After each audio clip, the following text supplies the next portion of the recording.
Oke, kita mulai ya. Hari ini kita akan bongkar rahasia dapurnya para sejarawan. Seringkali kita kira kerjaan mereka cuma menghafal tanggal dan nama kan? Padahal jauh lebih seru dari itu. Yuk kita selami bareng-bareng. Coba deh, pernah kepikiran gak sih soal ini? Sejarah yang kita baca di buku itu, apa udah pasti 100% begitu kejadiannya? Nah, ternyata proses untuk sampai ke cerita itu tuh rumit, penuh tantangan, dan yang pasti seru banget. Ini nih dia. Anggap aja sejarawan itu detektif. Dan kasus yang mereka tangani, kasus-kasus yang udah dingin banget. Yang kejadiannya puluhan, ratusan, bahkan ribuan tahun lalu. Tempat kejadian perkaranya adalah masa lalu itu sendiri. Tugas mereka adalah mengumpulkan petunjuk-petunjuk yang tersisa dan merangkainya jadi sebuah cerita yang masuk akal. Yap, sama kayak detektif di film-film, langkah pertama dan paling fundamental adalah mengumpulkan bukti. Nggak ada petunjuk, yang nggak ada kasus. Nah, dalam dunia sejarah, proses pencarian petunjuk ini ada namanya sendiri loh. Namanya heuristik. Keren ya. Ini pada dasarnya adalah fase berburu.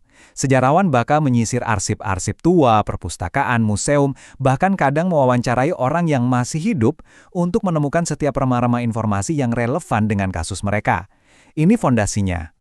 Nah, petunjuk yang mereka kumpulin itu secara umum dibagi jadi dua jenis.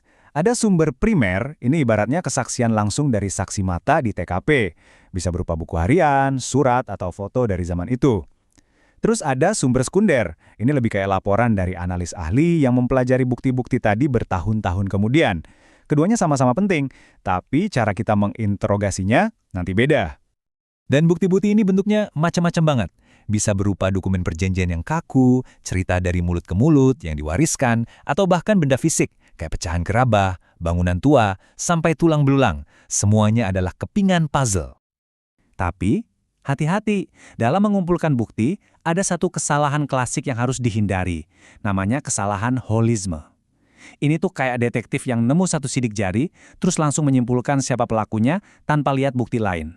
Sejarawan yang baik tahu, satu petunjuk, sepenting apapun kelihatannya, nggak boleh mendominasi keseluruhan cerita. Oke, semua barang bukti udah terkumpul di atas meja. Sekarang, saatnya masuk ke ruang interogasi. Kenapa? Karena nggak semua bukti itu bisa langsung kita percaya. Setiap petunjuk harus diuji, ditanyai, dan diperiksa silang.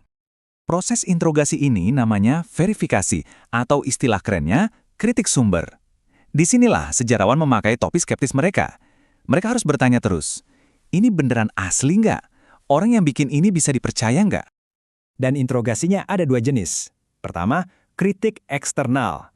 Ini fokus ke keaslian fisik barang buktinya. Pertanyaannya, ini suratnya asli dari abad ke-18 atau jangan-jangan palsu?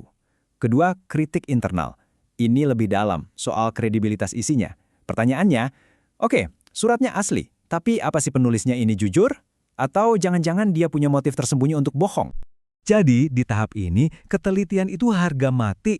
Sejarawan nggak boleh kejebak. Misalnya menganggap karena sebagian info di dokumen itu benar, berarti semuanya benar. Atau salah mengira sebuah opini sebagai fakta. Satu aja bukti yang nggak valid lolos, seluruh bangunan argumennya bisa runtuh. Baiklah, petunjuk sudah dikumpulkan, sudah diinterogasi, dan sudah dinyatakan valid. Sekarang, saatnya merangkai semua kepingan puzzle ini. Inilah momen di mana si detektif mulai membangun alur cerita kasusnya.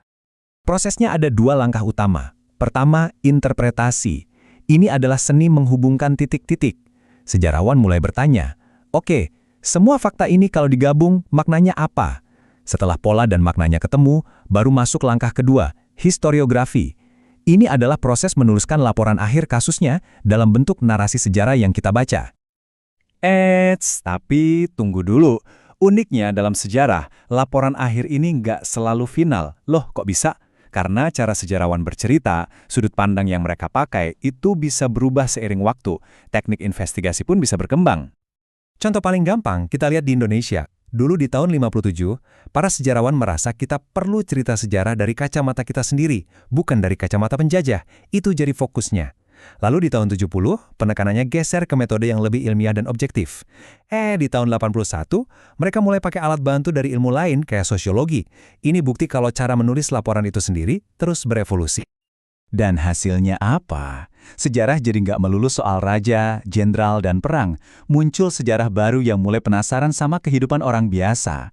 Gimana sih rasanya jadi petani di zaman itu? Apa yang mereka makan? Apa yang mereka impikan? sejarah jadi jauh lebih kaya. Nah, ini membawa kita ke kesimpulan yang menarik. Kalau cara menulisnya terus berubah, berarti kerjaan sejarawan ini nggak pernah benar-benar selesai dong. Dan jawabannya, tepat sekali. Sama kayak detektif polisi zaman sekarang yang punya teknologi tes DNA, sejarawan modern juga punya alat-alat baru yang super canggih. Teknologi digital membuka pintu-pintu penyelidikan yang dulu cuma bisa diimpikan. Salah satu contohnya adalah sejarah kuantitatif. Bayangin, sejarawan sekarang bisa menganalisis jutaan data sensus atau catatan perdagangan pakai komputer untuk menemukan pola-pola sosial yang besar. Pola-pola yang nggak mungkin kelihatan kalau cuma baca 1 atau 2 surat. Ini ibaratnya analisis data forensik untuk sejarah. Jadi, kalau kita rangkum dari heuristik atau mencari bukti, lanjut ke verifikasi, lalu interpretasi, dan berakhir di historiografi atau penulisan, ini semua adalah satu proses yang utuh. Sebuah mesin yang mengubah jejak-jejak acak dari masa lalu menjadi sebuah pemahaman yang bermakna. Pada akhirnya, seluruh proses detektif ini membantu kita memahami esensi sejarah itu sendiri. Sebuah cerita besar tentang perubahan. Cerita tentang apa yang bertahan dari waktu ke waktu dan apa yang hilang atau berubah total. Jadi, untuk Anda, lain kali Anda membaca buku sejarah, nonton film dokumenter, atau bahkan cuma dengar cerita soal masa lalu, Anda sekarang punya alatnya. Anda bukan lagi cuma konsumen pasif. Coba deh, mulai berpikir seperti detektif. Tanyakan, sumbernya dari mana ya? Kira-kira ada sudut pandang lain gak ya? Selamat menjadi detektif sejarah!